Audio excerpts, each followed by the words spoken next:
Hello everybody, welcome back to Collective again. Yeah, I'm making content about Collective again.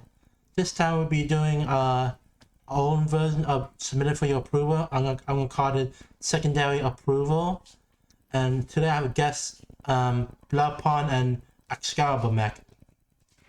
Hello, Hello. Hello. I'm Excalibur Mech. You might have heard me from Puapka's submitted without disapproval. You know, three And times I was there. I'm Pong, and I forgot to prepare an introduction. It's okay. Let's talk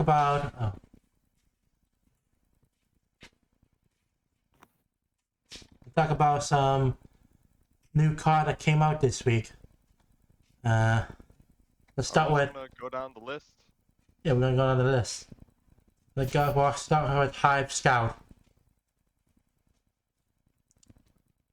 Okay, Hive Scout is a 3-card strength unit alien from Carve, Overrun, Entomb, create a Hive Grunt, give ally alien +1 attack with 3 attack and 2 health, and it create a token, Hive Grunt, cost neutral 1 cost, alien from Carpenter, Overrun 2/1. What do you guys think of this? You know, I believe like this makes sense for like Hive. I believe they're described as like they're basically gonna be like bloodthirsty aliens according to Stranger Side. Would basically be bloodthirsty aliens, and that they would also focus on some self-sack. So that's honestly a pretty decent entomb. There's also the fact that it just gives all ally aliens +1 attack, so that's pretty useful. Although the choice of having overrun on like a 2/1 is a little strange to me, although it will get +1 attack, so yeah, that makes a bit more sense. Lopon? Uh, I think this is a pretty good card for what they're trying to do, I think. But it's basically just going to be a card played in Baldwin and nothing else, in my opinion. Yeah, and the high archetype is new, pretty new. They are pretty new. There's also the limiting factor of give ally aliens +1 attack, so it does really limit it to Baldwin because it's tribal. Yeah. Yeah. But yeah, they're pretty cool, they're interesting. Simple common.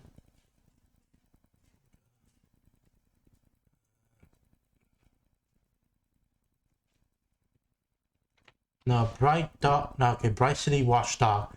The 3-card strength dog punch from I don't know how to say that. Animestra. With dueler and summon heal unit to 4. Give it pressed attack equal to the amount for heal. 2 attack with 3 HP. JTAG did a great artwork on this. What do you guys think of this? I like the art.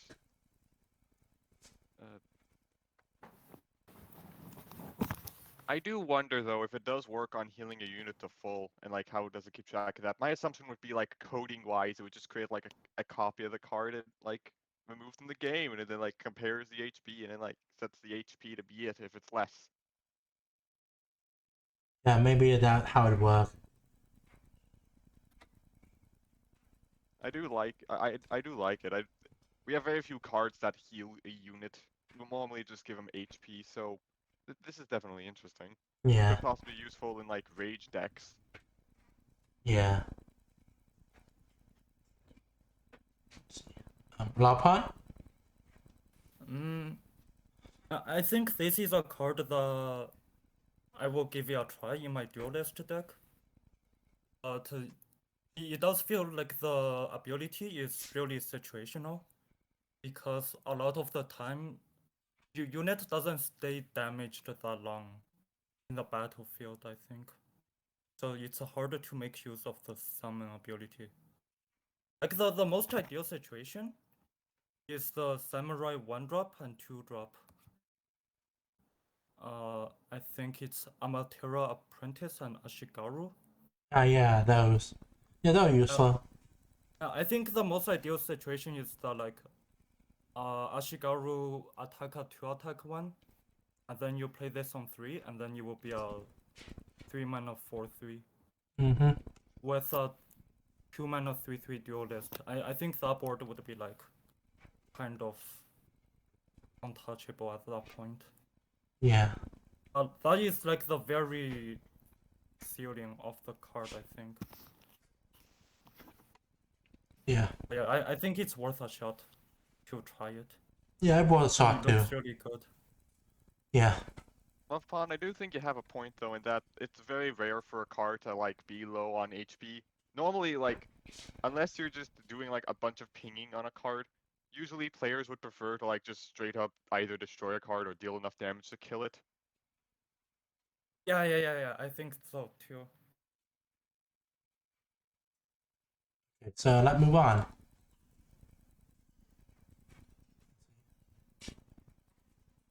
That's pretty cool. Archmage Surnman. I don't know how to say these words. Okay, Shamiz, I think. yeah, Surnman. It's a 4 9 unit elf Arcanet with summon draw action 1 in a turn where you play an action, create a copy of it, and play it on the same target.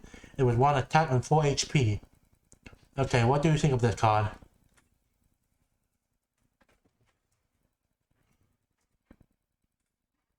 So I'm looking at the design and everything. So it's like you draw an action, probably either that turn or just like once per turn when you play an action.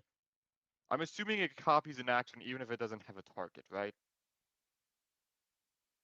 Yeah, I think so.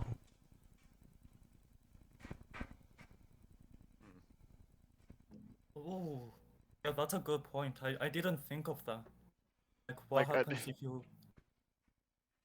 I think what happens if you play it, like, clearly it just specifies create a copy of it and like it targets the same target in case like a card is played and it doesn't have, like, if you play a card that does have a target but then like, oh, what if you play a card that doesn't? What happens then?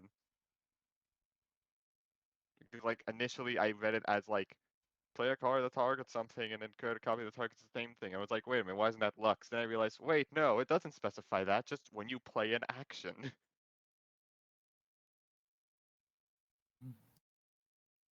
I'm wondering what happens when you have multiple copies of this card on the Oh, battlefield. that is a good point. Oh, sweet lord. Because I'm thinking the replicate card. When you play replicate on Archmage, you copy it twice, and When then you the when next you turn, when you play any sort of burn spell, you would be able to deal like 15 damage in a turn. I am being reminded of Titan of Eternity, where if you got a bunch of those out and you play it like a strength action that costs 5 or less, you create so many copies of it. And like this is only 4 mana, so like you would basically play this on like turn 4, assuming it lives to turn 5.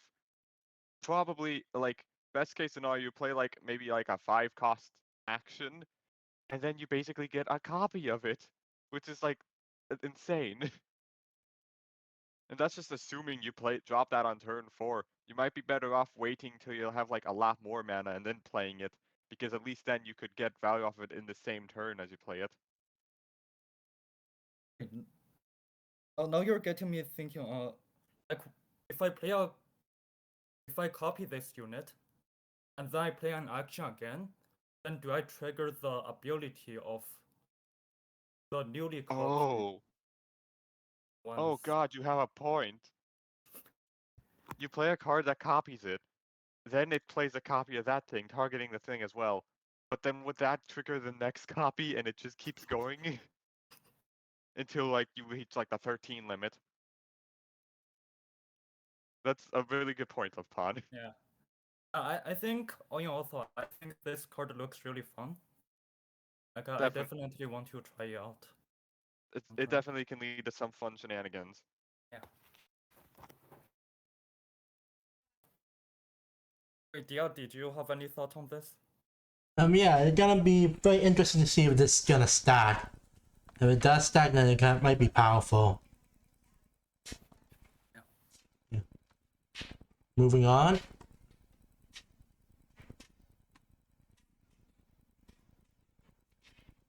Hive Swarmling is a one cost strength alien from Carvenor.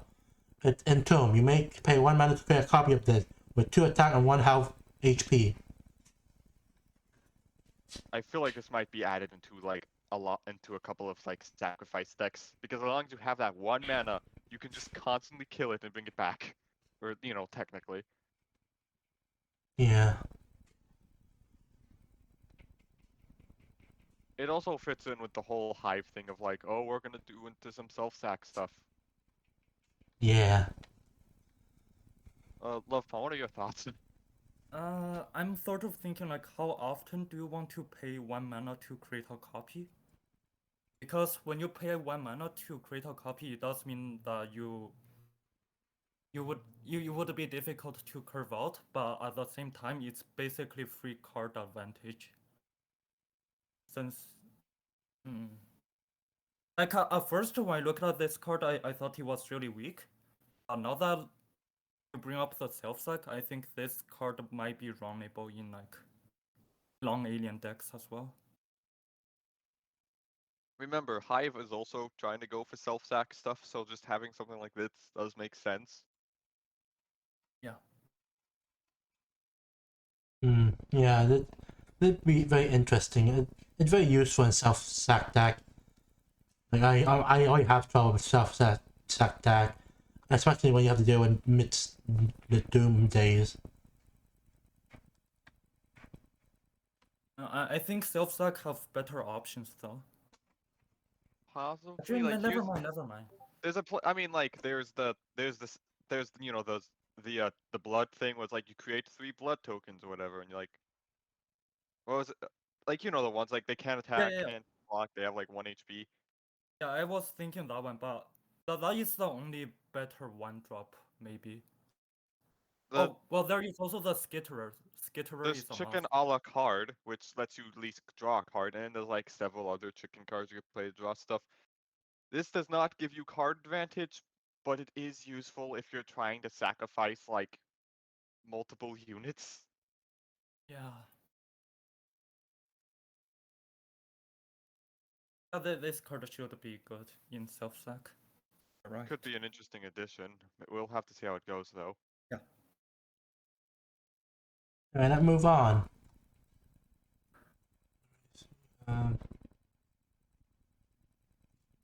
Privateer.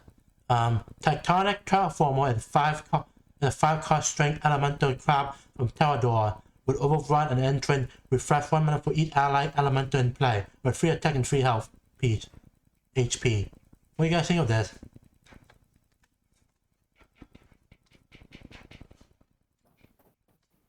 Is there such a thing as strength elemental tribal? I know the an elemental deck. Yeah. I mean, yeah, but like I've attempted to like play elemental decks. Not much, but like I understand that they're mainly more of a mind deck, so having it be a strength is definitely interesting. Yeah. So actually, before the show, I checked Seva's deck tool to see how many elementals are there in standard right now, and there are only 7 cards in standard that are elementals.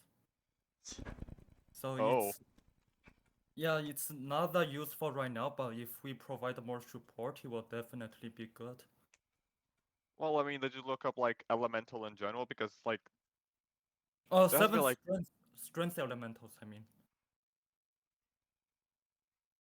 Elementals in general, like there are a lot of ones in mind. I built deck for a Lazaro elemental before, but for strength there are only 5. And I think if you were to play in Lazaro, it's not that worth it. Like 6 mana, refresh 6 mana. It's technically 0 mana, but it's still like a dead card for. That's assuming you'd have 6 elementals out, which Yeah, it's been a while since I played exactly against true. elementals. I'm not sure if that is possible. Actually, I think when I play the elementals, from my memory, it's easy to develop a big board. So usually you would be free for 6 mana. What I'm wondering is, did they only keep it as like strength because of coloring? Or is there genuinely a push to try to make strength elementals into a thing? Oh, I remember like the Reddit title for this card. It was like something along the lines of trying to make Baldwin work or something. So I think the design had that in mind. Because the new Baldwin, it's all about like powerful entrance effect with the level 3. But then it's really awkward because if you sacrifice, there is no 4-drop to sacrifice. I mean, there is technically one. You kind of don't want to sacrifice it. So it's awkward right now, but if more supports are provided, it's gonna be good. Yeah, definitely. Look at the little crab. It have a mouth. And I don't know what his pincher are, but it's a crab. Oh, it's also crap. Yeah, the crab. Alright, Does that crab have 3 eyes? yeah, I think so. Wait, that's an eye? Either it's an eye or it's like I'm looking at it and I'm being vaguely reminded of like those miner helmets. Alright, moving on. Yoko Blade Singer is a 3-strength insect samurai bar for Yamato, with dueler and fan, an entrant, crit and ready a dancing blade, with 2 attack and 1 HP, and have a dancing blade with a once cost neutral samurai equipment from Yamato, with duelist and fading, with 2 attack and 1 HP. And we already know what the fading is, but it's over there if you want to see a token. And what do you guys think of it?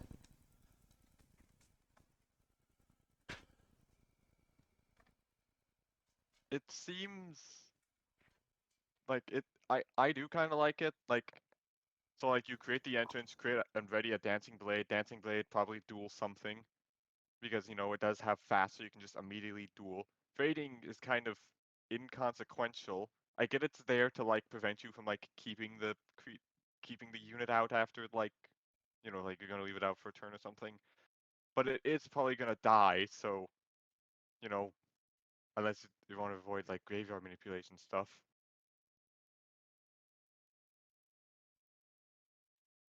Mm-hmm. I love Bonnie. Thoughts on it? So like when I play Samurai, like this is the thing I noticed. The deck doesn't have any good 3-drops. So I think this is a nice addition. But yeah, I actually think you make a good point about like why it has fading, because I kind of also don't think it's necessary. I'm kind of being reminded of Legends of Runeterra, where the blades they get banished as soon as they're created. Maybe it was like inspired by that and they just copied it. Because like I'm pretty sure. What would you say? Like how many stat points would duelists take? Like 1 stat, 2? Because like I think the total is 1. I think.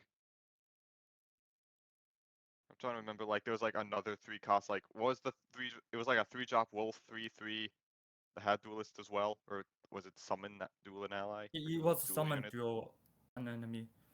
And then there is also the Nizable one where it's entrance and duel an enemy. Basically, For like 3 mana 3/2.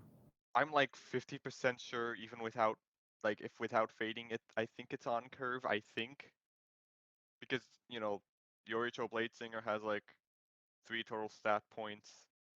Dancing Blade has 3, so that's like a total of 6. Total amount like okay, so the average like a stat line of like a 3-cost vanilla would be 4/4, right? Yeah. Overall, stat wise, those two those two those two units have like a total stat line of 6, but then the duelist and the fast probably changes some things. Although wait, you do also ready the dancing blade immediately, so that probably affects some things. Balancing is hard. Yes. My first impression is that it's towards the weak side, but I could be wrong.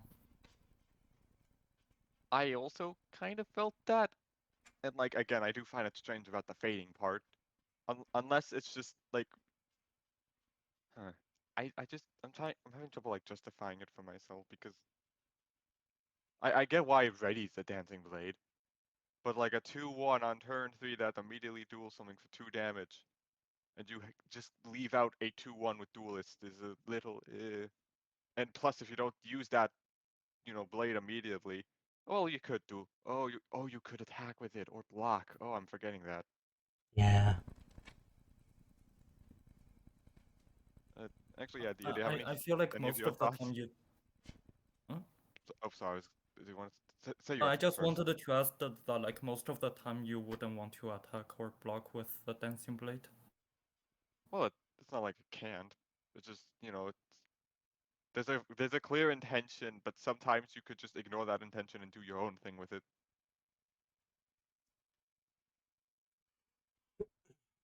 Dia, your thoughts on the card?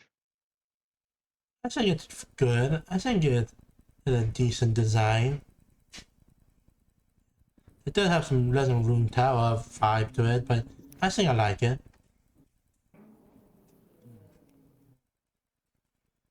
Are we ready to move on? Yeah.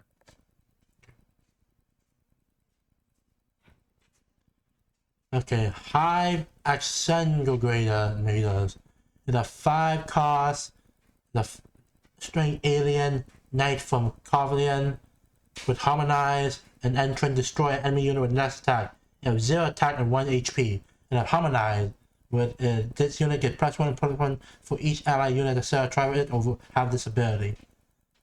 So, what your guys' thoughts on this?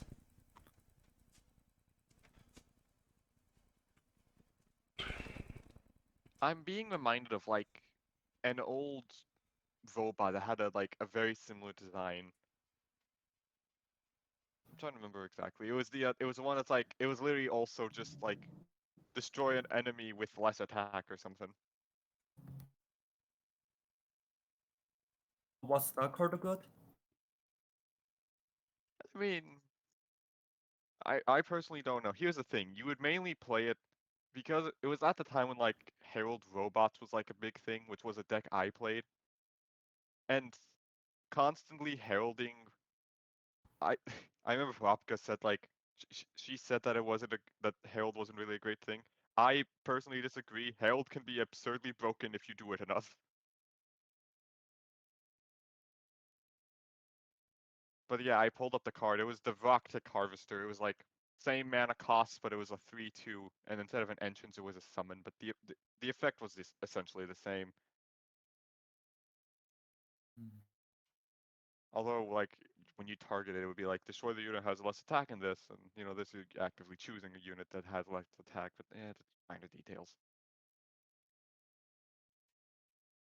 I think the fact that it's an entrance is kind of a big deal, though. Since, yeah, since you can make use of it easily in Baldwin. True. But the interesting thing is like I just wonder like how big the board is gonna be typically for alien decks when it comes to turn 5. Here's the thing. Like I believe the base. Clearly, alien decks are gonna do something similar to like current stack, where you play a bunch of weaker units and sacrifice those to get bigger things. And like, if you do want to have this be on curve, if you do want this to be at least on curve with like the Rictic Harvester, you would at least need 3 aliens out in play. And I'm pretty sure like Harmonize doesn't work on itself. Yeah, it doesn't. So you need 3 other aliens, destroy a unit with 2 or less attack. It does really depend on like how many. You're right, Love Pond. Does really depend on how many units you could get out, like in a alien deck. And it might be awkward too if alien is trying to like be aggressive. But it depends on the future designs, I suppose. Whether they're going for like more control-y style or aggressive style. Because I imagine if they're trying to be aggressive, then maybe they won't have a big board.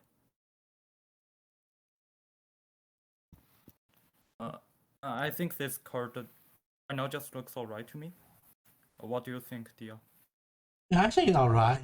But it did like a scalable box harvester, yeah. That's pretty good. You can like scale it with based on how many aliens or with harmonize you have. Alright, let's go.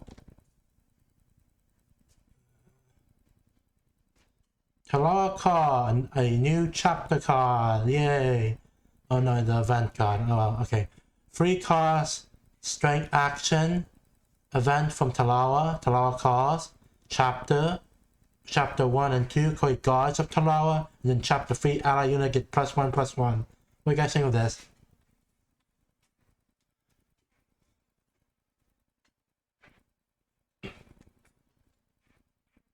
It's it. I think it's fine. You know, like when you play it, you get like a 2/2 with duelist, and like that's a little incurved. But then like you get a second one in the next turn for no mana, and then like you buff up all your units. I think it's fine. I current, I there could possibly be some like funky things you could do with it. I think at least like you play multiple of those, and like every turn like you buff up all your units a lot. But like beyond that, I don't think this is gonna affect things much. Mm.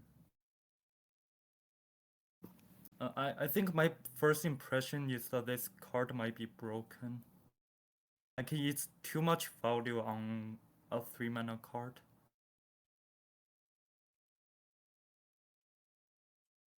Well, like I believe the reason why there's a lot of value on it is because you do still have to wait a turn. You have to wait like a couple of turns for you to get all the value.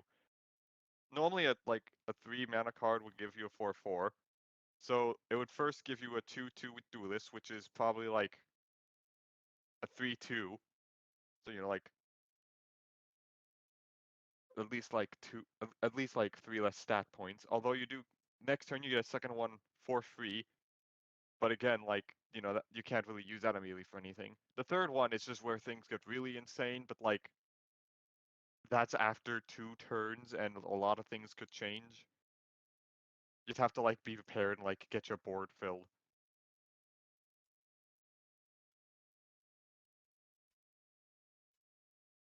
No, I think there is a card in Legacy. I Wait, remember browsing through the card database, and there is a 3-mana card. It just says allied unit get +1/+1. yeah, that raised the banner. Raise the banner. Yeah. Isn't that also from Talaria? No, they're from Yamato. Ah, okay. They basically, Talawa card basically a delay right as a banner, but it gives you units too. It gives you units with duelists, which that could probably be involved later. Yeah.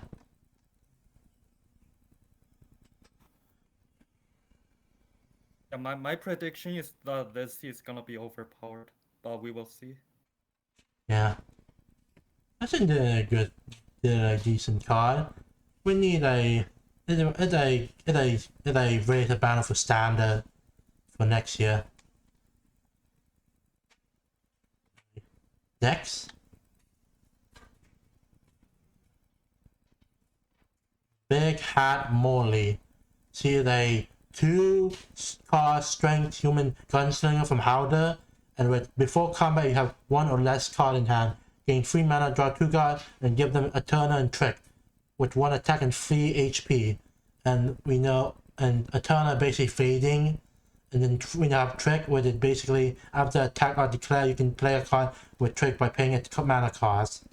What do you guys think of this? So I really like this design. Ethereal, by the way, Ethereal isn't fading. Ethereal is fading if it like stays in hand. It's banished if it's in your hand at the end of the turn. Ah, But if okay. you play it, if you play it or you discard or whatever, then it doesn't get removed. Ah, okay, that's interesting. Yeah. This is definitely interesting. I believe Wujek talked a little bit about this, and it seems to be trying to go for like handless tribal, where you try to have no cards in hand.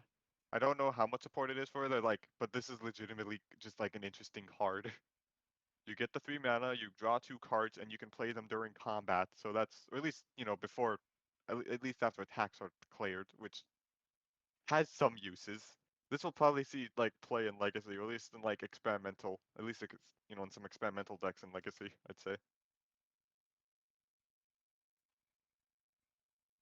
Right, Lapa? Mm. This is a really hard to evaluate card, I think. I also think it's interesting. Uh, mm, I'm not sure how often do you end up. Like when I play a normal deck, usually I never run out of cards. Unless I'm playing some sort of help them aggro duelist deck, then I would run out of cards at like turn 6 or turn 7. But I think there are two approach to this.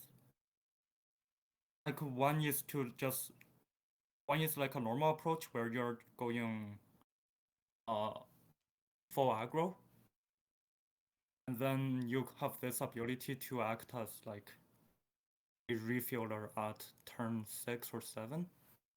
And then the other approach where you can maybe go for combo.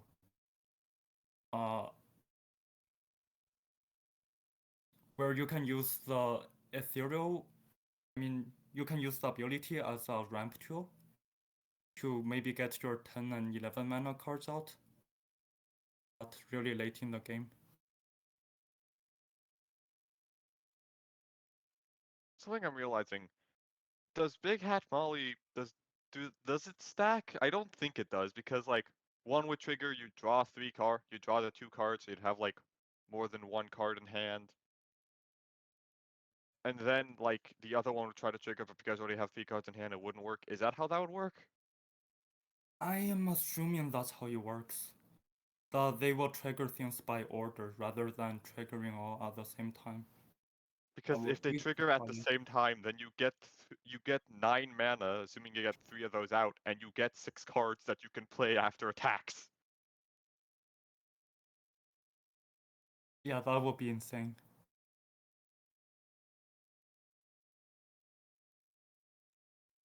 Although that's assuming you can keep all of them alive, because like, I mean, 3 HP for a 2-cost card, that's like pretty decent, right?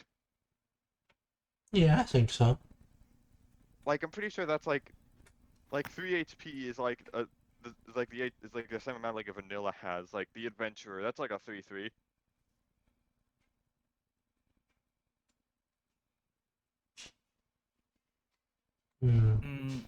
Uh, I don't know. It depends on the deck you're playing against, I suppose.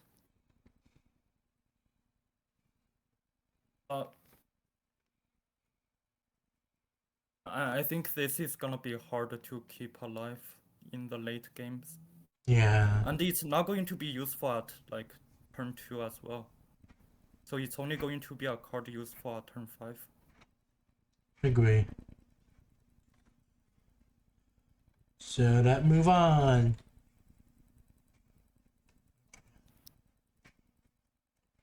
Bright City Ruffian is a 3-cost strength dog pun from Adam Strater. Summon dual unit. If this die, draw a card with 3 attack and 2 HP. This is literally just that wolf card we mentioned. Yeah. Where unsummon it duels a unit. Yeah, but it has to die if you want to get the draw card. But like it's at 2 HP. It's pretty easy to die. Yeah, I agree.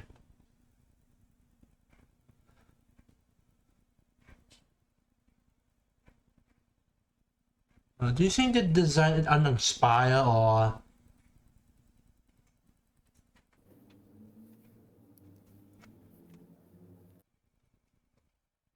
So like I'm pretty sure there's like a lot of cards where it's just a simple like 3-cost dual unit thing. Like there's a good chunk of wolves. I'm pretty sure there's even like Elizabeth that's kind of similar to like some of the wolves. Give me a second. I know it was one that at least like here it is. It was Lone Hunter. It's literally the same stat line and cost. 3 cost, Yeah. strength, 3-2. It had an entrance when instead of duels an enemy unit. This is a very repeatable design. Yeah, I feel like it's not that exciting of a design Yeah. myself either. But balance-wise, it's pretty strong compared to other duelist cards. It Mhm. does give you at least card advantage. You know, when Yeah. to die. Oh yeah, it only triggers that effect if it dies during a duel. But yeah, it's like still it's easy to kill it. Agree.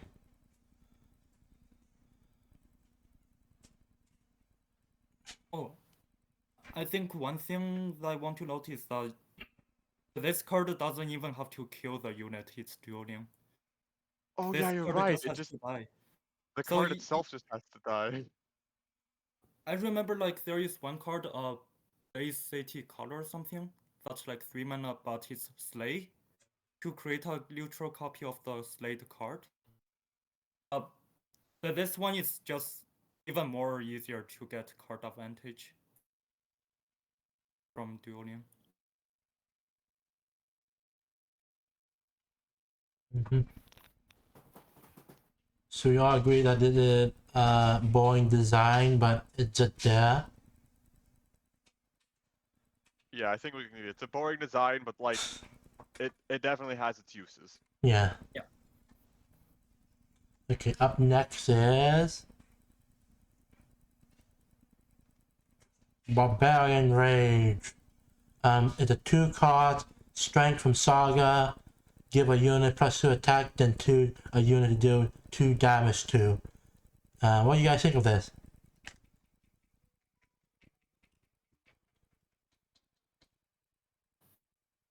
Is this? This is this overcurve? Because like, here's the thing. So like, I understand like a 1-drop that deals 2 damage is definitely like overcurve damage. Hell, I'm pretty sure in like that reality drop thing from a, you know, the one where it's like you banish like a dream from your hand to deal 2 damage. That was a 1-drop, and like some people were worried that was gonna be too powerful. But like, I'm not sure if like you give a unit +2 attack, and then like you deal 2 damage to it. I'm not sure if that's overcurve or not. It feels like it shouldn't be, but again, like it's not clear. Mm.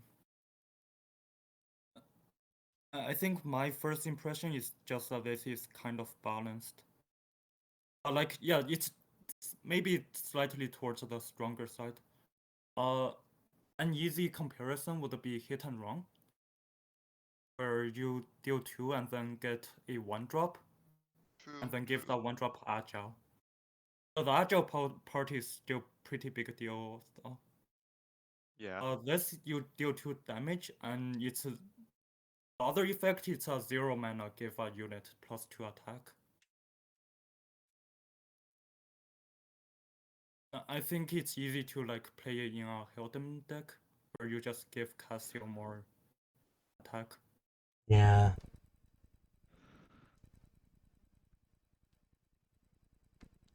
What I have to keep note is that, oh yeah, you have it chooses it targets a unit, then it chooses a unit. For a moment, I thought you deal damage to a unit first, and then you'd have to like choose a unit to give the attack to. I apologize. You can find an ally unit, any unit, so you can kill an enemy with it. Do a power move. Give a unit your opponent controls +2 attack, and then kill it. Yeah. We are done with this card? Yeah. Okay. I think so. Alright. Here's the last card, and then we will do 3 cards from the subreddit. Resurrect Ranks is a 5-card spirit spell from Saga. Choose up to 3 units in your grave of the card. The card 3 or less. Provide them at 2/2s. Yeah. What do you guys think of this? I think it's on curve. I do like how it limits like what units you can revive to prevent you from like reviving really powerful like units with good abilities. I I believe it's like it's at least on curve. Might be on the slightly weaker side, but like it depends on the abilities that you pull out from it. I think they're good for like Bolek. You could. It would give you a bunch of units to like trigger off the doctors, yeah. You know, the bird doctors. Yeah, that too. Lapon? Mm, I think this card is gonna be busted. I'm gonna guess that it will be really strong. Uh, yeah, it's going to be really good with Bird Doctor decks, and this is a stronger Graveyard Rise Uprising.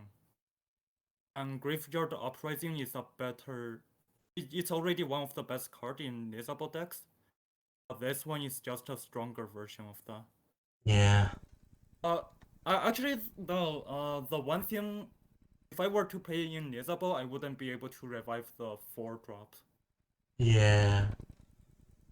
But still, like reviving like the 3-drops, even if they do remain, even if they are set to 2/2s, you still get their abilities, their Yeah. entombs, their like entrances if they have any. There is some potential for like some good powerful stuff you could do with it.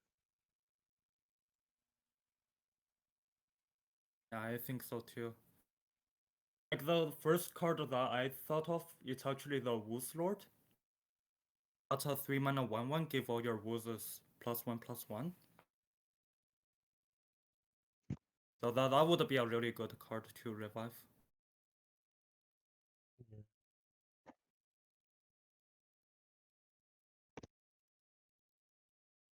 Ooh. Ready to like pick a card from the subreddit? Yep.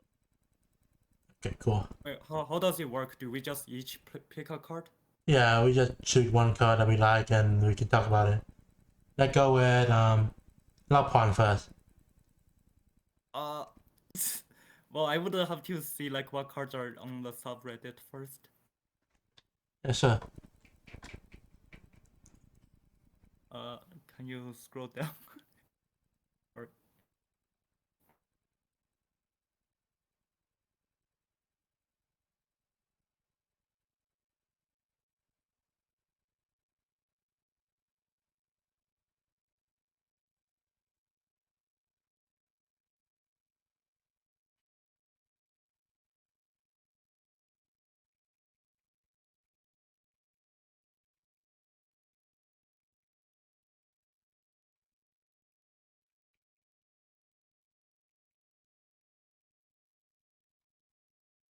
Any card you like?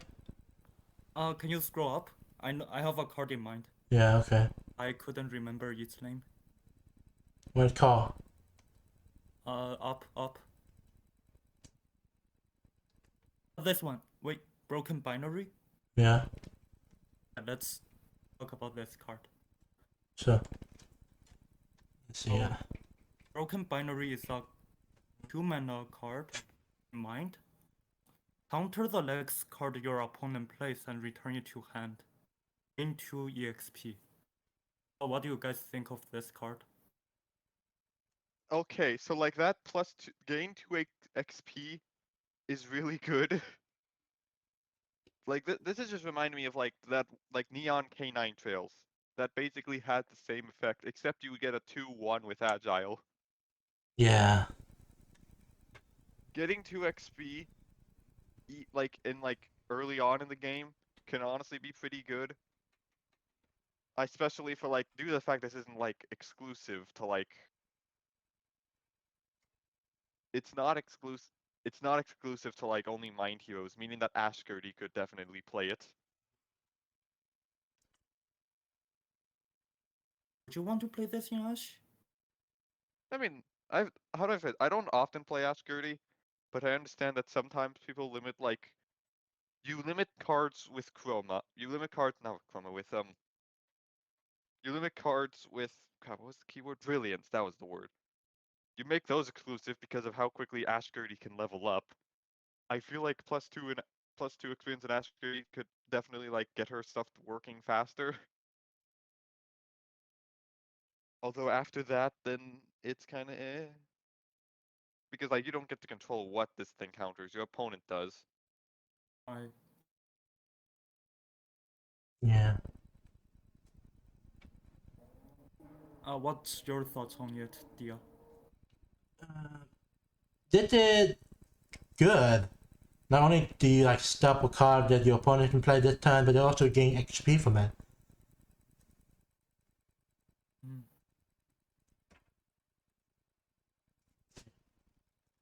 So, we have any more to talk about this?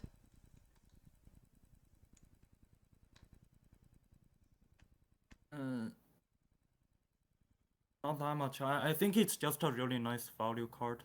Yeah. Like, I'm kind of wondering how often like does the opponent just have like a one drop in hand or 0 mana tune in hand? Yeah.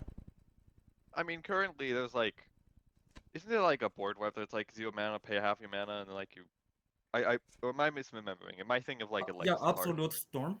Absolute Storm, that's the name.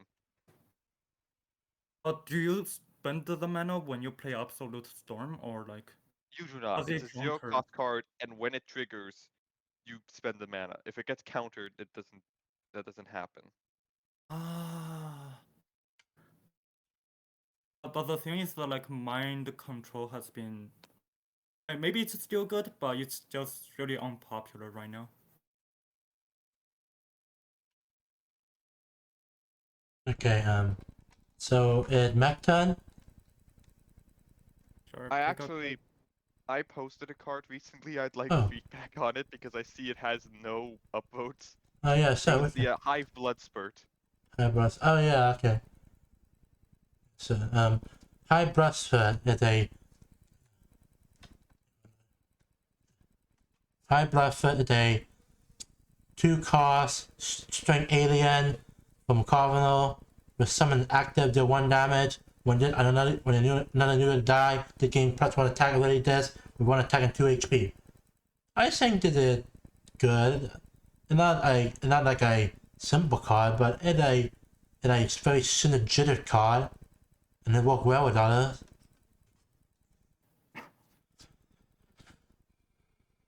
I love Pond. Any thoughts? Yeah, I think this card is a bit too strong right now. But wait, is it?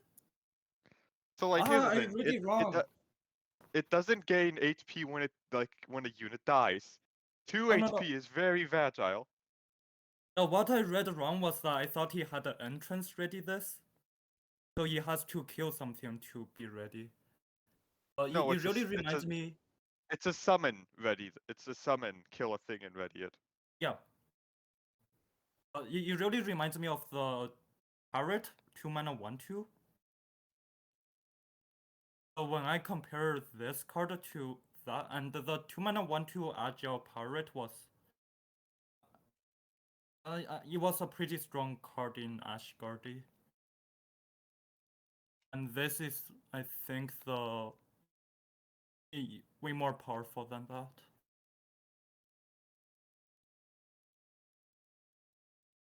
Oh, and you can repeatedly trigger the active. Can you? You can basically the idea was that when I designed this, the original design, or at least the original idea was when an allied alien dies, it gets +1 attack and then it readies itself. Because like, with the other hive cards, like the hive wormlings and the some of the hive scouts that you could possibly create, those would all have 1 attack, so you could just like ping those out. Then it was suggested that I make it when another unit dies. So that way it could be similar to Goblin Sharpshooter. If you actually check the title, you see I reference it. Goblin Sharpshooter goes pew pew. Hmm. And it's basically just meant to be like kind of a self-sack thing. I am worried though that like I am worried if it gets in, then it basically just becomes a kill this thing when it's played, or get board wiped from all get all of your units with 1 HP killed. Yeah. I don't think you use the ability as like a self-sack. It's just like a really nice control unit. I feel like the gaining attack ability isn't even necessary. Like with everything else, it's already strong enough. Agree.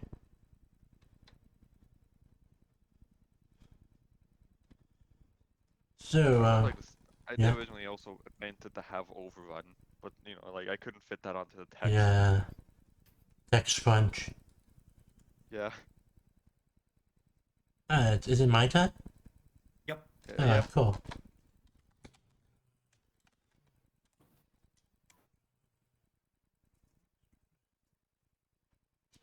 This one, I want to talk about this card. Okay, Noako and a free card strength insect samurai from Yamato. Noako Sakura Blade, of course. When another ally with duelist enter play, they gain ward and +1 attack, and see have a 2 attack and 3 HP. What do you guys think of her? So like the +1 attack on like duelist is honestly pretty nice. I think they have like it gives those units ward, so that way like the opponent just can't remove them before they can duel, right? Yeah.